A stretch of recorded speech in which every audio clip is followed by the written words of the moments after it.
Welcome to SushiBites. Success! Actually, maybe not success. Depends how you gauge success, eh?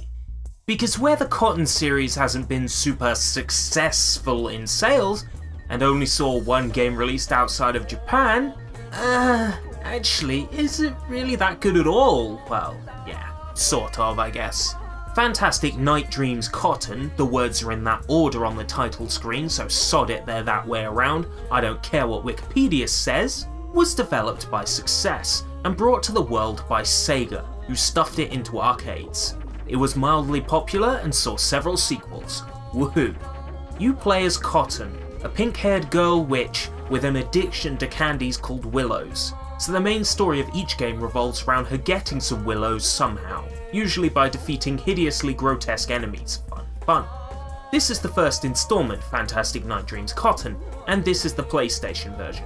This version wasn't released outside Japan, but the Neo Geo Pocket Color, TurboGrafx 16 Super CD, and arcade versions were, or at the very least they're in English, so you might have played it. Whoa, you say, it got released outside Japan?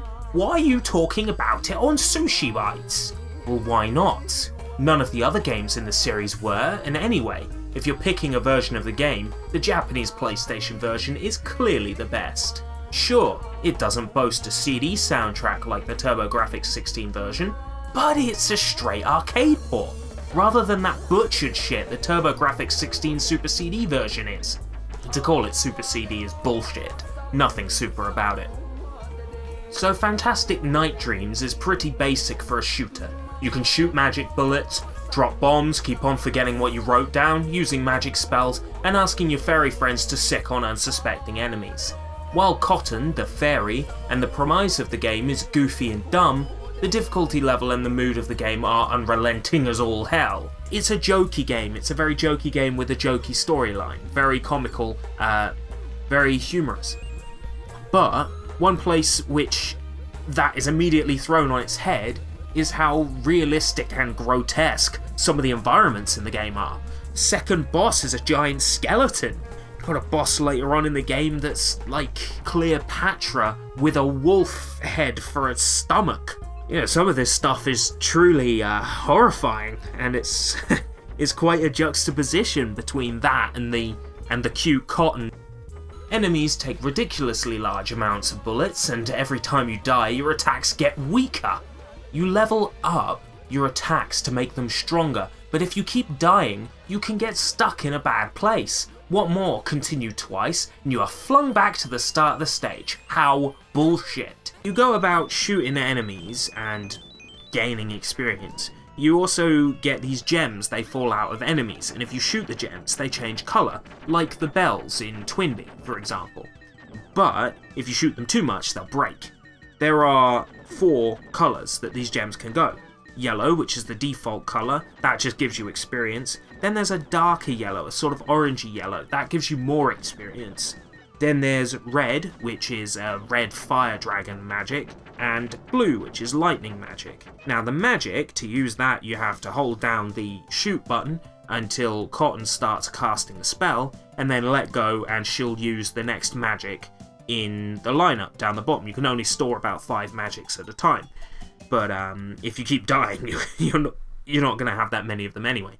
I don't like the difficulty level in Cotton. That's not to say it's a bad game, because it isn't. It's just very challenging unless you're playing on easy difficulty, which is more like normal mode on any ordinary game that isn't bullshit hard. But the easy difficulty really is the other end of the spectrum. Most bosses die in just 1 magic spell. It's good fun, worth a look. The PlayStation version is my favourite, as you've probably already gathered, but to play the game in English you're going to want the arcade version. You can play that on MAME.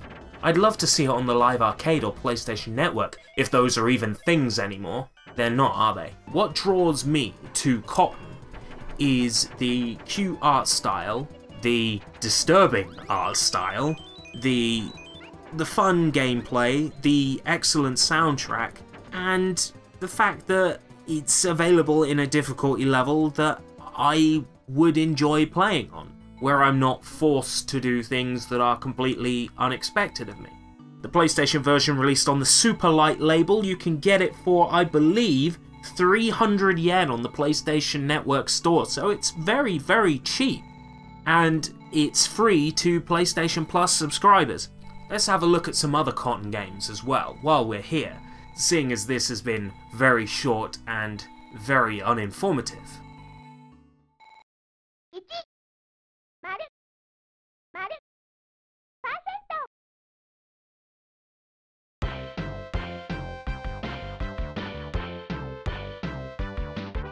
A reimagining of the first game called March-End Adventure on the Super Famicom, which is super easy and super cute, completely unlike the original.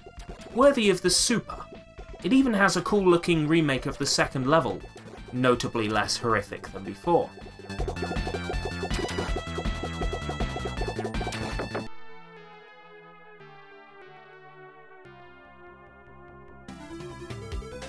There is also a Mega Drive spin-off called Panorama Cotton, which is absolutely insane. It's like Afterburner, but all powered up. It's a really difficult game, but well worth looking at. Good luck finding it. It is probably the rarest Mega Drive game in existence. Well, it certainly has the price tag to match anyway. There's also a Sega Saturn and arcade sequel. I haven't played that, so I can't judge. There was also a remake of sorts afterwards that was the same game again, but slightly different. Haven't played that either. And there's also Rainbow Cotton on the Dreamcast. It looks amazing, but unfortunately it's kind of dull, and the levels go on forever. It has full motion video cutscenes and delicious graphics, but plays like a poor Lilac Wars. It's cool, but that's about it. And then there's a, oh god forbid, a pachinko game based on Cotton released on the PlayStation 2. And that marked the start of the downfall for Success, who have just gone on to make visual novel games on the PSP ever since. So Cotton, that was. A series oft forgotten, or unknown, but well worth looking into. Could be considered responsible for the cute female shmup genre. Now you know who to blame. Next time on SushiBites, a game about a lady who exorcises ghosts. Until next time, if we live that long.